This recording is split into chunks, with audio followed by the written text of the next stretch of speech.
Hello and assalamu alaikum everyone. Welcome to another episode, hopefully, of the Campfire Tales. Guys, I turned up to the forest last week, sat here with my fire, had a nice hot drink with me. I was waiting for Posty to arrive and he just did not turn up. Now we're used to him being late, but not turning up altogether, that's a little bit strange, isn't it? Help! Help! And look who he is. Oh my god, did you hear that lion roar too? We definitely didn't hear a lion. What? You didn't hear it? Roar! We didn't hear a lion, did we, guys? What are you doing sitting here without your hat, gloves and scarf? It's actually springtime, Posty. It's not that It's cold. freezing. It really isn't that cold. I think you're a bit confused. Well, for once I'm on time. And here's your post. Did you just say on time? Yes. You're a whole week late, What? Posty. I don't think I heard you correctly. Could you just repeat that again for my good ear? You're a whole week late, Posty. Well, that's bizarre. I think that might explain something really weird what just happened. Well, what just happened? Well, I was trying to come on time because I know you like your posts on time. We do like our post on And time. so I got my jobs done very quickly. And I got to the woods early, finding you. And I saw a wardrobe in the middle of the forest. A wardrobe in the I forest? thought that it was really bizarre too. So I just thought, okay, well, it looks like a portable loo. And I was in the need of a toilet. Okay. But anyway, I opened it up, I put my foot in, and I just got dragged in. You got dragged in by the wardrobe. Yeah, that's right. And then this just room opened up. It just didn't look like the inside of a wardrobe anymore. What did it look like? Well, there were lots of street lamps covered in snow. It was another wood. I can't describe it, but there were lots of icicles, and it was just an amazing place. Well, that sounds quite fun. And then in the corner of this place, I saw a plate of Turkish delight. Turkish delight, my favourite. Well, I started nibbling on them, and they're not bad, you know. And I just started eating and eating and eating, and the Turkish delight just didn't finish. In fact, I'm sure it was increasing. Really? So I saved you some, and as I was putting the Turkish delight into my pocket, I heard the lion roar. And then what did you do? I was scared, and I ran back to where I came from, the entry to the wardrobe, and I ran back out, and here I am, and it's not snowing anymore. And that's how you've ended up here then? That's right. A whole week later?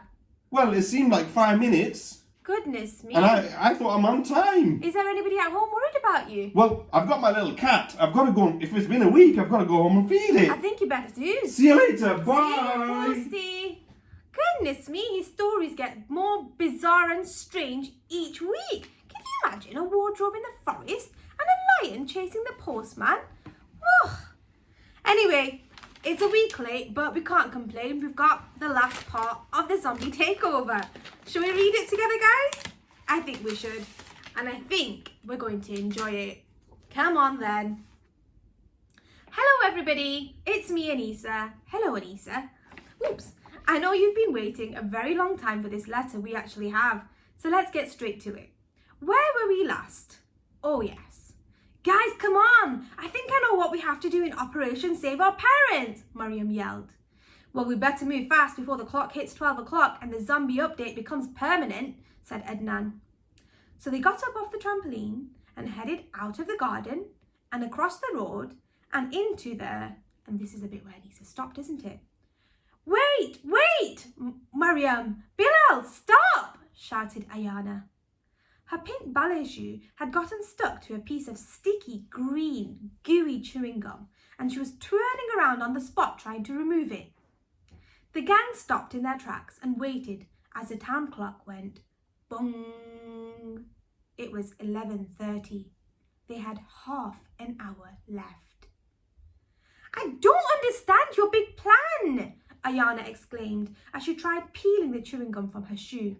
Yeah, me neither, to be honest, grunted Jamal, far too close to the gooey chewing gum. Seems he likes slimy things, doesn't he, our Jamal?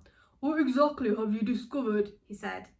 Oh, come on, guys, it's obvious, said Bilal. Think about it. What is the one thing that always gets our parents' attention? Ayana, when your mum hears it, she always pulls her scarf onto her head and stops what she's doing, explained Maryam. And Jamal, when your granddad is watching football on the TV and he hears it, he always puts the match on mute until it's finished, said Bilal. And Adnan, when your dad's at the shop selling fruit and veg and he hears it, he finishes serving his last customer and then he closes his shop for a little while, added Maryam. The Adhan! Fatima, Jamal, Ayana and Adnan all shouted out at once. Did you guys figure that out too? Of course! So that's why we're standing outside the mosque. Duh! Fatima said, face palming. And so they were. On the corner of Maryam Street stood the mosque that had been around for over 100 years. It was beautifully decorated on the outside with mosaic patterns and was surrounded by lemon, apple and strawberry trees that always gave off the most fruitiest of smells when it was springtime. That's about now, isn't it? At the entrance to the mosque was a water fountain where the children loved to do wudu and have little water fights on Fridays when they visited for Jumu'ah Salah with their parents. Well, that sounds like fun. It was a place where everybody felt welcome and where anybody could visit. But right now, it was the place that might just be able to save their parents. I wonder how. Carefully, the gang removed their shoes and did wudu at the fountain before stepping into the mosque. My dad always says, don't forget to pray the dua before entering the mosque, whispered Bilal, feeling a little bit sad. Let's pray it then, guys, said Maryam. Allahumma ftah li abwaba rahmatik. Oh Allah, open for me your doors of mercy because we really need it today. With a big push of the front door, the gang entered the mosque. The normally busy mosque was completely empty. There, in the corner at the back, were the clothes and toys that the imam was supposed to be taking to the charity shop today, and a few chairs, which were normally occupied by the elderly grandparents who would sit and pray in the mornings, stood empty. It made Maryam's heart feel a little bit sad seeing the mosque abandoned. She took a seat on the carpet, and the rest of the gang soon joined her. Okay guys, we've got 25 minutes before the zombie mode becomes permanent. Not to rush you or anything, Adnan said, checking his watch. What exactly is the plan? So we know that the adhan gets our parents' attention, Fatima started, and we need to work out a way to get our parents to hear the adhan loudly and as quickly as possible, added Maryam. The gang thought for a few seconds. Well, normally there's a Salah app on their phones that announces that it's Salah time and plays the adhan, said Ayana. Yeah, but we can't rely on the phones at the moment. They've been completely taken over by this zombie update and the apps probably can't break through, Adnan explained. I agree. We've got to find a way to solve this situation without the phones, Bilal said. Sigh. Well, that was going to be a problem. Maryam looked around her at the glittering chandeliers. Surely the answer should be here somewhere. I wonder what the answer is, guys. She got up off her feet, leaving the rest of the gang to discuss amongst themselves and walked to the front of the mosque. There was the row where her dad would stand in with Bilal and Fatima's dad. And here was the minbar where the imam would stand to do his Friday khutbah. That's the talk that he does on Friday. Apparently, when she was 2 years old and on her first visit to the mosque with her parents, she had waddled off in the middle of the salah and reached the minbar where she had taken the microphone and started singing Ba Ba Black Sheep to everyone's amusement. The imam loved telling that story whenever he saw Maryam. Maryam sat down gently at the foot of the minbar and fiddled with a black wire, twisting it around in her fingers as she watched Fatima and Bilal arguing. She must have pulled the wire a little bit too hard because with a bang and a wallop, something fell and hit her right on her foot. Screech! Was all Maryam could hear as she covered her ears and jumped and hopped up and down on her foot to help with the pain. She looked down to see what had fallen on her foot and noticed. What did she notice? Guys, I've got the solution! Come here quick! It was the microphone, still connected to the brand new speaker system that the community had just paid for, which the imam had started to use on busy days when people had to pray outside and needed to hear the khutbah from as far back as the edge of town. I wonder what's so important about this microphone. The gang came closer to see what Maryam had discovered. Oh yeah, the speaker system, I was just going to suggest that, Bilal muttered.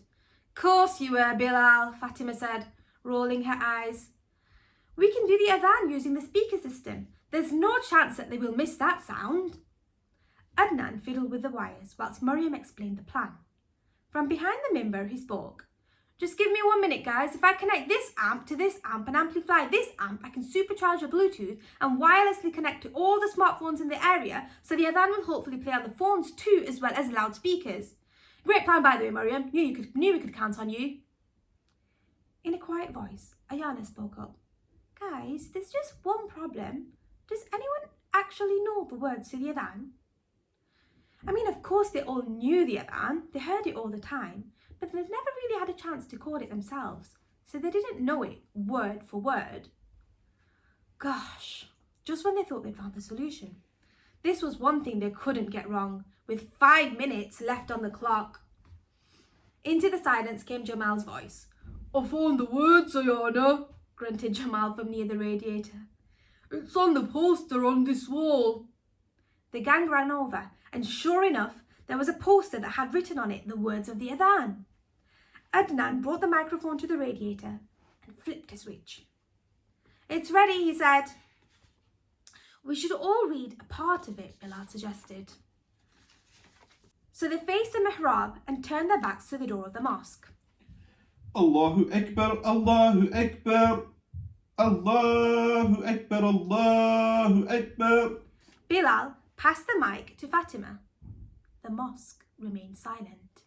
أشهد أن لا إله إلا الله أشهد أن لا إله إلا الله. Fatima passed the mic to Jamal.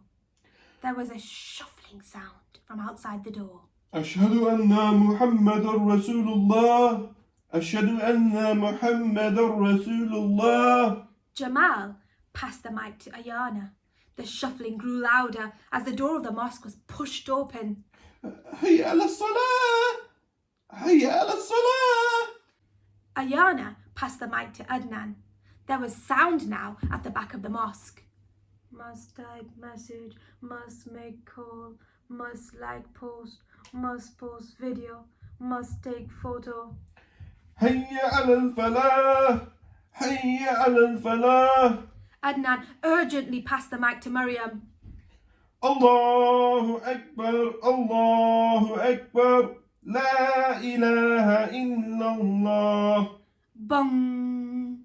The town clock struck 12 and there was an eerie sound as though 1,000 solid objects had fallen at once onto the mosque carpet. Holding their breaths, the gang turned around to see. All the adults in the town gathered together at the back of the mosque. There was Jamal's granddad, Bilal and Fatima's mum and dad, the milkman, the postman, Mrs. Okafor, Uncle Raouf, Ayana's mum, Adnan's dad, and right at the very back, Maryam's mum and dad, all rubbing their eyes and looking around in confused wonder, without their phones in their hands. The mosque was suddenly filled with noise as more children and adults streamed in from outside. The gang had done it! They'd saved the town! They rushed forward to hug their parents and grandparents. There were tears of joy and even some sloppy kisses landing on children's foreheads, received for once without any complaints from the children. Finally, the imam walked to the front of the mosque and picked up the mic. He wiped a tear from his eye and he announced, Dhuhr Salah will take place in 5 minutes for anyone who would like to join us. Please perform wudu and return to the mosque where we will praise Allah and thank Him for safely returning us from zombie mode. On behalf of all of the adults in town, I would like to thank Maryam, Bilal, Fatima, Adnan, Jamal and Ayana who used their skills to rescue us and reminded us of the importance of Salah and the power of the adhan. For the time being, let's all leave our phones at the back of the mosque until we know that they are safe to use again. The mosque emptied as everyone went to perform wudu and quickly filled back up as parents, their children and the elderly all walked back in and filled up the rows. There was a noticeable peace and calm in the mosque. Even the adults like Mrs. Okafor, who had decided to stay and observe the prayer, could feel it. It was like a warm hug or a nice cool glass of water on a very hot day. It was like being home. Allahu Akbar, the Imam said, raising his hands. The prayer had started. From the abandoned thorns left at the back of the mosque came a small ping. As the children and adults put their heads down to the ground in sujood, a small sound could be heard. Zombie mode terminated. Update deleted. Human function restored. Goodbye. And that, Anisa says, is the end of Maryam's story and the explanation of how she rescued her parents from turning into zombies. I hope you enjoyed this story and receiving my letters. Let me know if you'd like me to write and share any more. I'll write to you soon. Lots of love, Anisa. Oh wow, thank you for that brilliant story, Anisa. We really enjoyed it, even though you kept us in suspense for so many weeks until we found out the ending. Oh gosh, we are glad though that Maryam's parents and all of the other adults in town snapped out of zombie mode and returned to normal human beings. Alhamdulillah. That's really good to hear. Thank you for that story, Anisa. Anyway, guys, well, that's the end of the Zombie Takeover. I hope you enjoyed following along and listening and waiting to see what happened. And I hope you're happy with the ending of the story too. Well, guys, if you have some time at home, you can always have a bit of a conversation with your parents. Maybe you can discuss what is the moral and the key message of this story. And another question you can think about is, what is this story trying to teach us about the adhan and salah? The adhan and the salah came against the zombie phones. So what is that trying to teach us about our lives? Have a bit of a conversation and see if you can find out what the important message is. Anyway, until our next episode of the Campfire Tales, it is a big Assalamu Alaikum from me. And if you like this video and this story and you'd like to see more from us, then like, subscribe and add some comments to this video too. Okay, Assalamu Alaikum guys.